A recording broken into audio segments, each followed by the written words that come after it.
Right, so I want to just briefly talk about delays and reverb effects, mostly because they are cornerstones to mixing. They're effects that you're going to use all the time.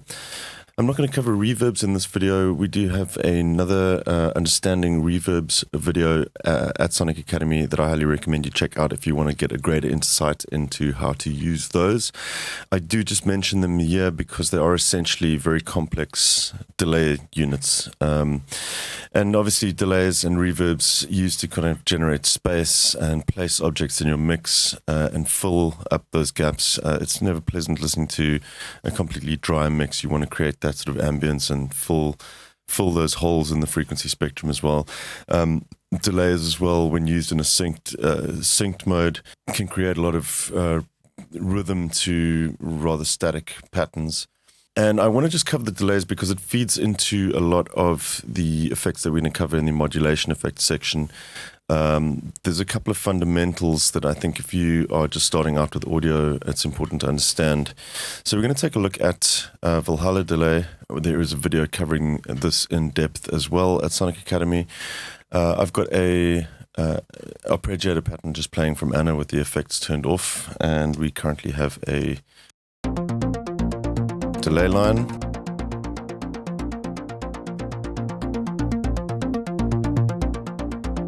Generating a bit of audio, or a bit of rhythmic patterns to our arpeggiator that we have running. I just want to cover a few of the controls and the concepts behind a delay.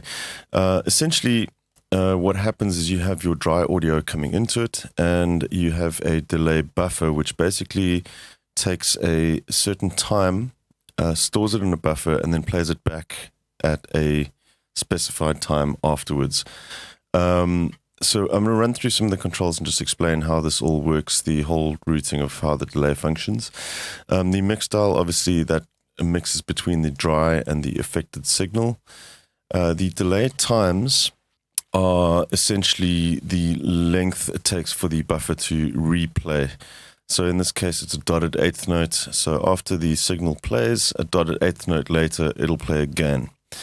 Now, the way that it plays is governed by a few different things. Your feedback dial basically will send the signal that has been delayed back to the start of the plugin and then delay it again. So the more you dial up the feedback, the more instances of that sampled buffer will be played back over and over, and it'll take longer for it to fade out. So you can see with zero feedback, it ends there. As we dial the feedback up, the delay will be fed back into itself over and over and over again.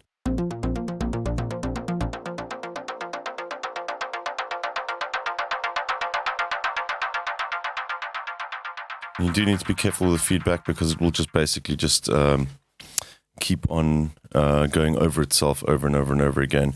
There are ways that you can actually get around that and stretch out your feedback longer without it duplicating itself too many times, which I'm going to skip over the color and the diffusion settings here, but I just want to take a look at the mod rate and depth.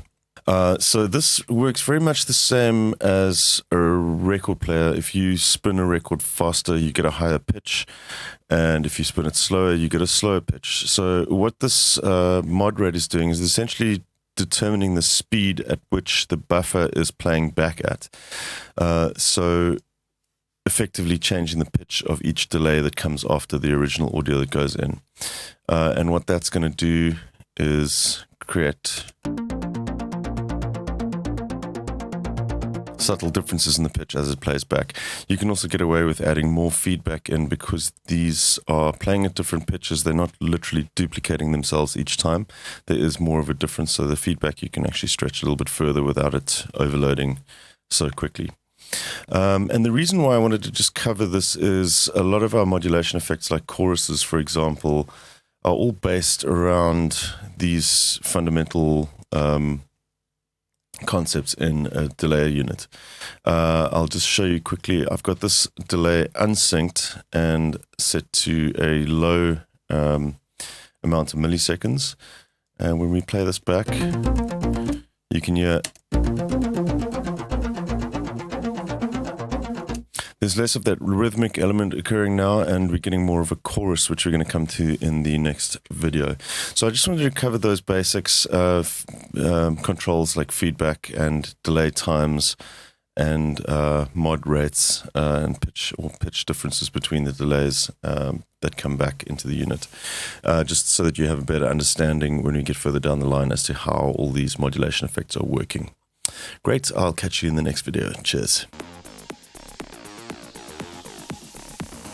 Thanks everybody for watching, commenting and indeed liking. We really do appreciate all the support we get here on our Sonic Academy YouTube channel. So if you found this video super useful, please, we'd love you to hit the subscribe button. We update the YouTube channel every week with new content. And if you want to watch some more relevant content, just click on the videos beside me.